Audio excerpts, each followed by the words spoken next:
You ever buy something you totally didn't need or agree to something and then kick yourself later? Yeah, well, it might not have been 100% your fault. Today, we're going to pull back the curtain on some of the covert methods that marketers, politicians, and, well, manipulators of all kinds use to influence your behavior without you even realizing it. So that brings us to the big question, right? Are your decisions really your own? We all like to think we're in the driver's seat of our own minds. But what if I told you a lot of your choices are being subtly guided by forces you can't even see? Well, in this explainer, we're going to give you the tools to see those forces in action. All right, let's dive right in. See, our brains are hardwired with these little mental shortcuts, to help us make decisions fast. The thing is, those same shortcuts can be hijacked. We're going to start by looking at two of the most powerful brain hacks out there: anchoring and framing. We've all seen this one, right? That so-called original price, whether it was ever real or not, acts like this powerful psychological hook. It sets a reference point in your brain that makes the final price seem like an amazing deal, even though, let's be honest, it's still a ton of money. This isn't just a clever sales trick, it's a cognitive bias called anchoring. And here's where the trap is. That first number you hear or see, that's the anchor, and it literally drags all of your following judgments toward it. Psychologists like Daniel Kahneman have shown that even a completely random number can mess with our estimates. It's why in any negotiation, the person who makes the first offer usually has the upper hand. So how do you protect yourself from this? You have to consciously fight that anchor's pull. Before you even start, do your own homework. Figure out your own idea of what something is worth. When you see that initial price, you have to actively question it. Is this a real number, or is it just a hook designed to reel you in? Okay, now look at these two options. They describe the exact same outcome, right? A surgeon could present it either way. But which patient do you think is more likely to say yes to the procedure? Almost definitely the one who hears 90% survival rate. This, my friends, is the framing effect in action. Psychologists Amos Tversky and Daniel Kahneman showed this brilliantly. The frame you put around information can be way more important than the information itself. Think about it. Tax relief sounds a whole lot better than cuts to public services. A protest can be framed as a peaceful assembly or a riot. The facts might be identical, but how we feel about them is totally different. The best defense here is to become your own spin doctor. Anytime you're given a statistic or a story, just mentally rephrase it. Ask yourself, okay, what's another way of looking at this? If a product is 95% fat-free, well, that also means it's 5% fat. Thinking about it from different angles is how you break out of the cage that the frame creates. Okay, so those are the hacks that mess with our internal shortcuts. Now let's talk about how our social nature gets used against us. We are deeply, deeply social creatures. Our need to belong and to trust others is a powerful instinct, but it's also a vulnerability. And it can be exploited through things like social proof, reciprocity, and the authority bias. This thought. It's such a powerful driver of what we do. We're constantly looking to other people for clues on how to act, especially when we're not sure about something. Our brain just assumes the crowd knows what's up. It's a survival instinct from way back. But in our modern world, that instinct gets manipulated all the time. This is exactly why online reviews, even the totally fake ones, are so incredibly effective. It's why TV shows used to have laugh tracks to make you think a bad joke is funny. And the really dark side of social proof, mob mentality, where the so-called wisdom of the crowd leads to some truly terrible decisions. It creates this illusion that if a lot of people believe something, well, it must be true. To guard against this, you have to be willing to step away from the herd. Just because something's popular doesn't make it right or true.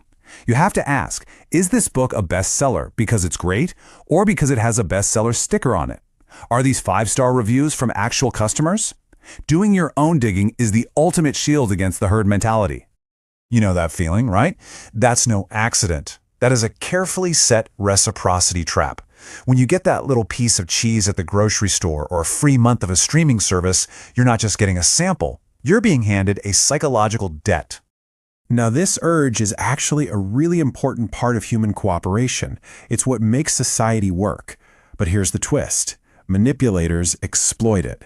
They give you a gift you didn't even ask for to make you feel like you owe them something much bigger in return, whether that's buying a product, making a donation, or giving in during a negotiation. So just how powerful is this? Well, studies have shown that a simple, unsolicited gift, like a server giving you a mint with your check, can increase the chances of you complying with a request by up to 50%. I mean, think about that. A tiny, tiny gesture can literally change your willingness to say yes, all because you feel like you owe them. From the time we're kids, we're taught to respect authority. Parents, teachers, doctors, you name it. But this can lead us to blindly follow orders.